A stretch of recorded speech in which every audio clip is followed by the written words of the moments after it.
So far, so good. Yeah. I feel like I'm visiting with the people. They're just talking to me. I'm not giving them any feedback, but they're just presenting these feelings and ideas to me. It's pretty cool.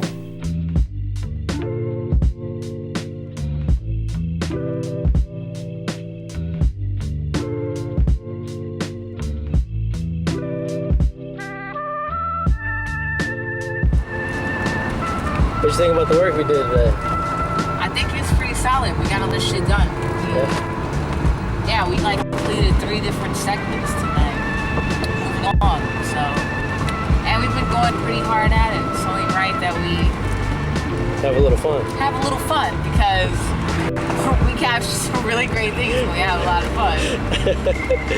Yeah, we do. Yeah, we really do.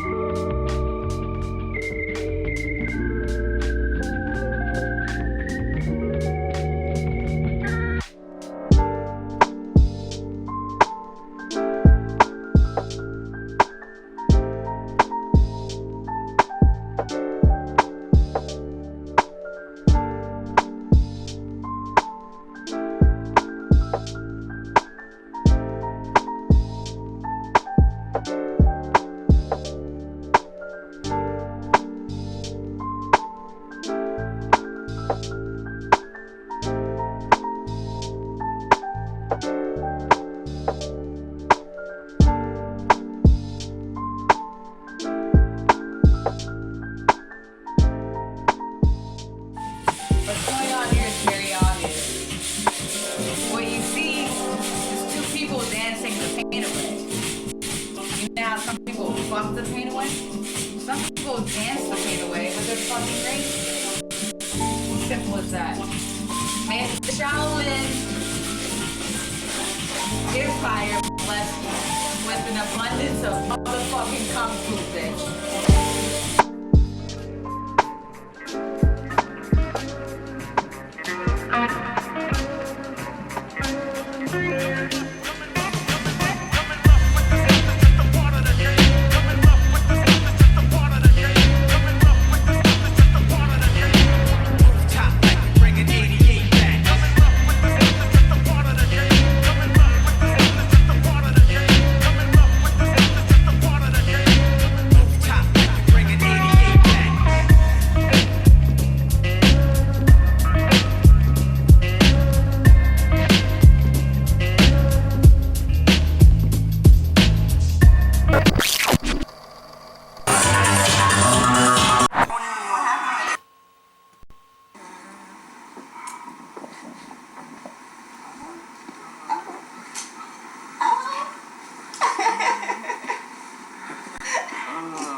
And yours? In your interview?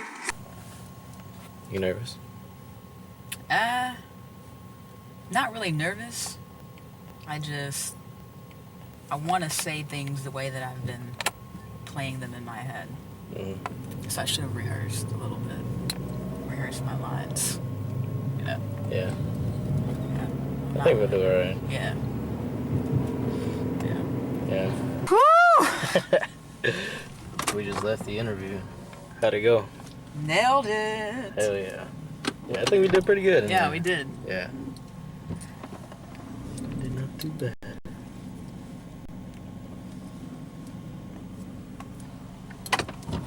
So we have a celebratory blackout drink. Really? Oh, maybe. I don't know. Let me see.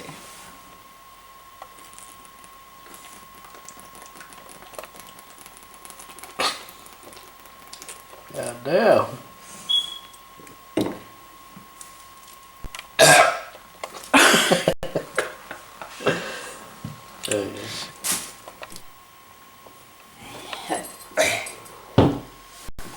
I love that.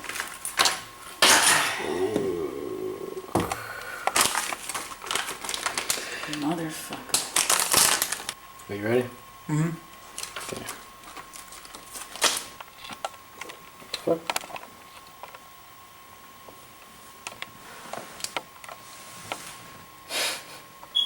What do you think so far? So far, so good. Yeah. I'm ready to hit the export button because I'm ready to get faded. It's right there. And I want a quesadilla. Random craving that I'm having right now. Look at that. Look at how that looks right there. That looks cool as shit. Yeah. Nice. We should film the whole thing with this camera. We really and should. just shoot and just use this. Right? No, really. Yeah. 2 versions. Yeah. 2 versions. One on digital, one on tape.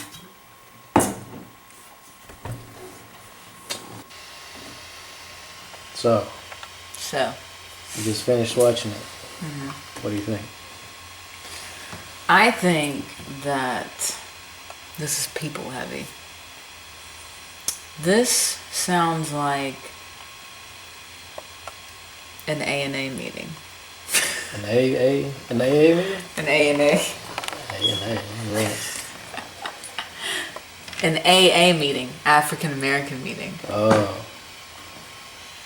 No, this is heavy on community. Mm-hmm. Heavy community emphasis. That poetic structure is there. Obviously very experimental. Mm-hmm. And it just feels good. Mm. It feels good. It feels like it is a piece that will transpire empathy. I can do that. Yeah. Cool. Wanna get fucked up? Yeah.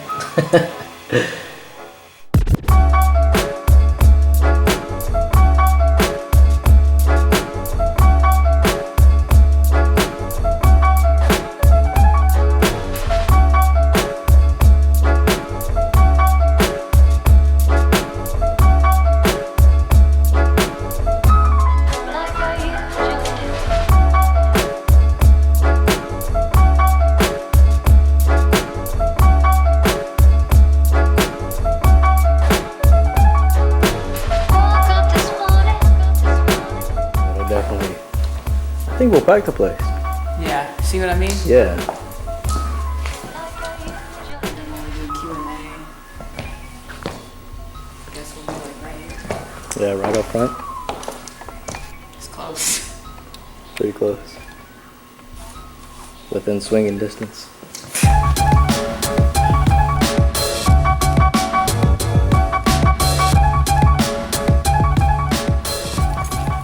Check it out. What you got? It's like a marquee, like an old school, like a movie marquee.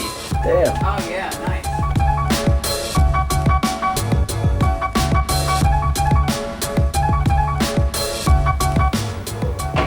The Skyward. Warning, 0 tolerance, no alcohol, no drugs, no smoking, no weapons. Yeah.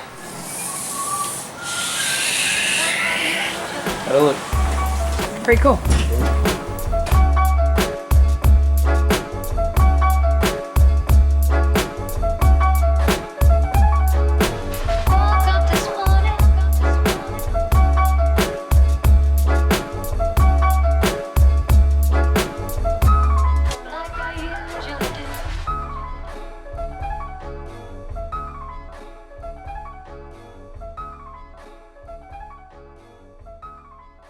So I know this one lady at the hair store a couple months ago. She said, "Oh no, girl, I don't ever let my man see my natural hair." I looked at her like, "Bitch, nah." And she says, "Because he doesn't like it." And I said, "Bitch, why?" And then she says, "He just prefers straight hair." I was like, "So does he also prefer white women?" And she looks at me like. But for me, it was our equipment.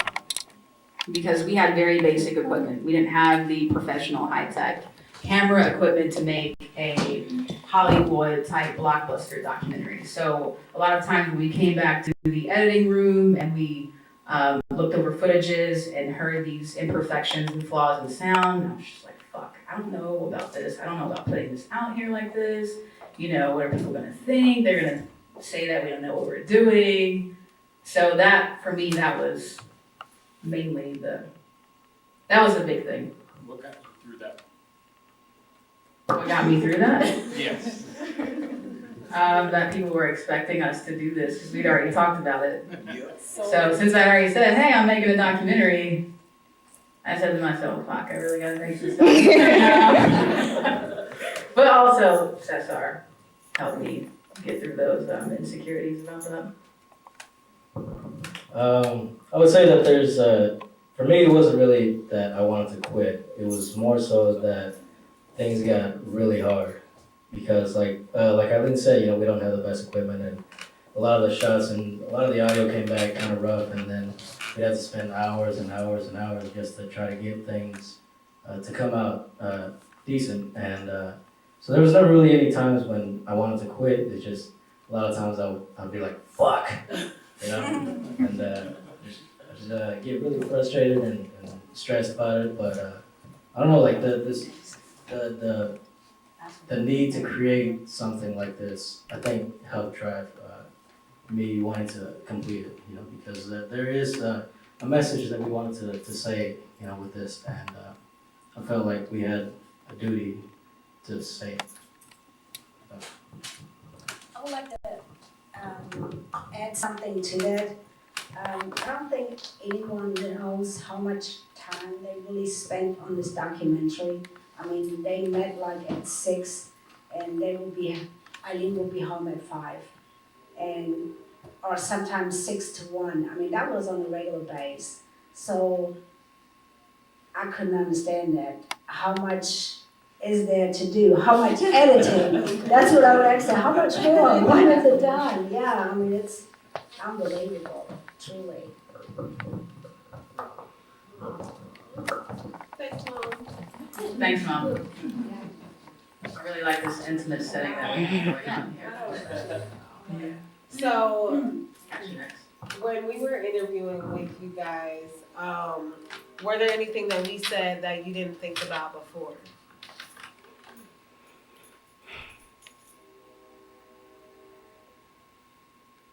I know it was like several months to go back.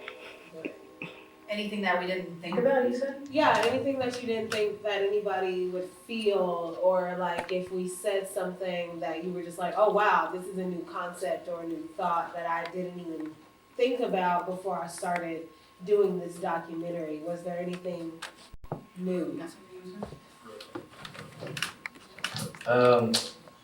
Well, for me personally, like a lot of these issues that were covered in this documentary, like I honestly didn't really know or understand like a lot of this, like the vast majority of it. And I mean, there's still a whole bunch of stuff that I don't know about. But going through these interviews and talking to all these people there, I've learned quite a bit of you know, the things that it's like to be black, or the things that it's like to be gay or trans or anything like that, you know. And for me, it was really eye opening, you know. And if it was like that for me, then I'm sure it would have been like that for other people.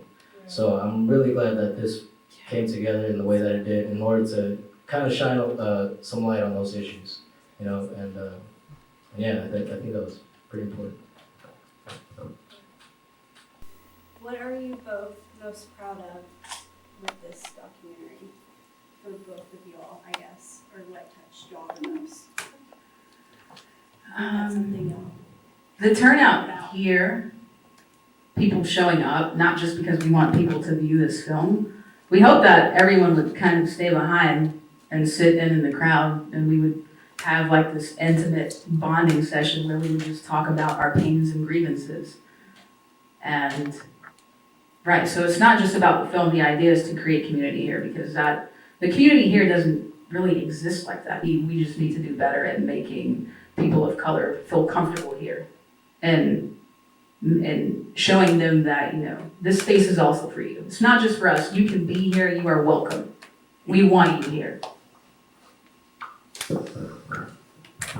The thing that I'm most proud of with this documentary is the friendships and the relationships and the community that has come together because of the work and that's come about. You know, like I feel like these are like, you know, good, strong, lifelong friendships and relationships that have blossomed from this. And you know, like I think said, you know, there's that fact of community. You know, like the work that we want to do doesn't end with this documentary. You know, we want to gather people from any background, from any, you know, regardless of their sexual identity or gender identity or anything like that. We want to bring people together in order to showcase these people and give them a light that maybe they haven't been able to receive.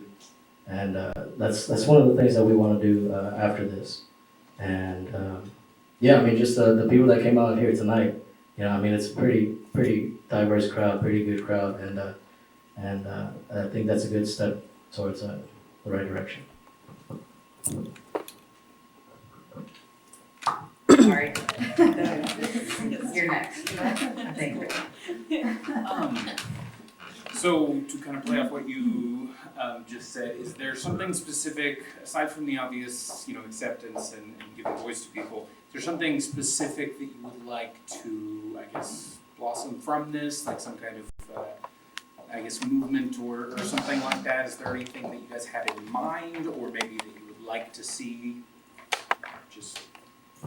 Yeah, we were actually here last night, setting up, and we were outside on the patio discussing how it would be great if from this we could create a community space where we showcase the arts and talents of marginalized people. Because we do have open mic nights at Hopkins and the Arrow.